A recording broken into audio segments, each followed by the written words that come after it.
It begins the way all good mysteries do, not with answers, but with a shape. From the air, it's unmistakable, a massive serpent, coiled, precise, intentional, stretched across a lonely ridge in southern Ohio. Its body ripples along the earth for more than 1,300 feet. Its tail curls tightly behind it. Its head opens wide, jaws parted, poised to swallow something perfectly oval. An egg, a sun, a star, or a warning. I'm Nikki. Welcome to Nightly Haven. Tonight we're standing on the edge of one of North America's greatest enigmas, this Great Serpent Mound. Fear tingles down your spine and hairs stand on end. Mysteries unknown and tales in the dark. Are you ready? Hello? Serpent Mound, a place where archaeology, astronomy, legend, and conspiracy coil together so tightly that even experts disagree on where fact ends and myth begins. And maybe that's exactly how the builders intended it. Before the serpent was ever shaped into the earth, the land already carried a strange weight. The mound rests high above Ohio Brush Creek, on a plateau formed by an ancient meteor impact. Yes, the ground beneath the serpent mound is scarred by something that fell from the sky thousands of years ago. Long before humans arrived, something cosmic struck here, fracturing the earth below. To ancient people, this would not have gone unnoticed. Broken stone, unusual rock formations, magnetic oddities, a land that felt different. Indigenous cultures across the world believed places like this were thin places, locations where the boundary between worlds weakened, places where spirits listened, where gods descended, where messages could be sent upward. So when later civilizations chose this ridge to carve a serpent into the soil, it's likely it wasn't random, it was chosen. For decades, historians confidently credited the Indigenous culture with the building of the Serpent Mound, placing its construction around 300 BCE. Then came the problem. Carbon dating shifts the timeline. Modern testing suggests the mound was most likely constructed around 1070 CE by Fort Ancient culture. That date matters because in 1070 CE aligns with a terrifying event recorded worldwide, a supernova. Ancient Chinese astronomers documented a guest star so bright it could be seen during the day for weeks. Indigenous rock art across North America may reference it. Cultures interpreted it as celestial serpent, a cosmic omen, or divine intrusion. Now, remembering the serpent mound's head, open mouth, swallowing a glowing oval, coincidence or commemoration? Up close, the serpent is less smooth than people expect. It undulates. Its curves are intentional, flowing, rhythmic, like a living thing frozen mid-motion.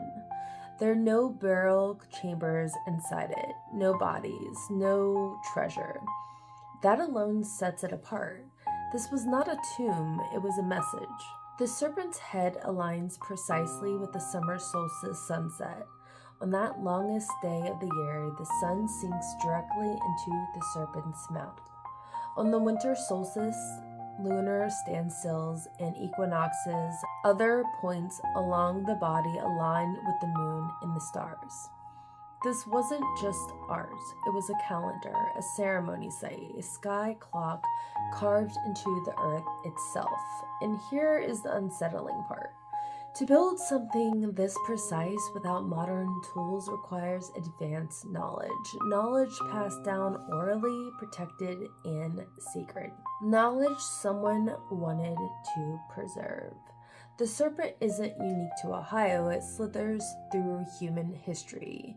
In Mesoamerica, the Quetzalcoatl, the feather serpent, a god of creation, knowledge, and the sky. In the Bible, the serpent brings forbidden knowledge.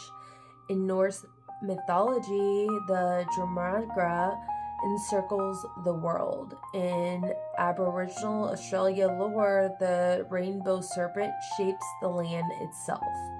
Different cultures, same symbol. Serpents represent cycles, rebirth, eternity, cosmic order, and sometimes destruction. So why carved one into the ground so massive it can only truly be seen from above, unless it wasn't meant for us? And here's where the conspiracy slithers in. The Serpent Mound is best viewed from the air, not from horseback, not from footpaths, from above. Some argue this proves ancient people possessed flight, hot air balloons, gliders, lost technologies. Others suggest something more unsettling, that the serpent was meant to be seen by sky beings, gods, visitors, watchers, or perhaps it was a marker. This place matters. Ancient astronaut theorists, yes, those guys, point to the serpent's astronomical precision and global symbolism as evidence of shared instruction from a non-human intelligence. Mainstream scholars roll their eyes. Nightly even raises an eyebrow. Local Indigenous legends speak of a great horned serpent, a powerful spirit associated with water storms and the underworld. Some tribes believed the serpent guarded sacred knowledge, others feared it as a bringer of imbalance. Early settlers reported strange lights near the mound, orbs, glows, unexplained movement along the ridgeline at night. Farm animals refuse to approach certain areas. Compasses behave oddly. And then there are the dreams. Visitors have long reported vivid, unsettling dreams after spending time at the mound. Visions of stars falling, a coiling shadow, a voice without words. Psychological suggestion or something older stirring? The Serpent Mound almost didn't survive. In the 1800s, looters, farmers, and developers damaged sections of it. Others dismissed it as a natural formation. Preservation efforts saved it, barely. But skeptics still question why such a massive sacred structure received so little attention for so long. Why wasn't it protected sooner? Why wasn't it discussed alongside Stonehenge or the Nazca lines? Because it challenges the narrative that ancient North Americans were primitive. They weren't. They were precise, intentional, and deeply connected to the sky. A calendar, a ceremonial site, a warning. Some believe the serpent represents the cycle of destruction and rebirth, a reminder of cosmic events that can reset civilization, a supernova, a comet, a flood. Others believe it marks the meteor impact beneath it, a scar on the earth remembered in soil. And then there's the darkest theory, that the serpent isn't swallowing the sun, it's containing it, a symbol not of worship, but of control. Stand at the Serpent Mound today and something becomes clear. It doesn't feel dead.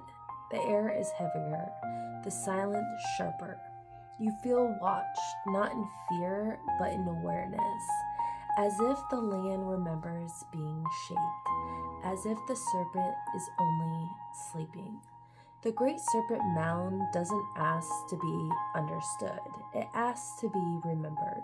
It whispers of a time when humans looked up more than they looked forward, when the sky wasn't background, it was guidance. Whether it was built to honor the stars, warn future generations, or mark a cosmic wound, the message remains.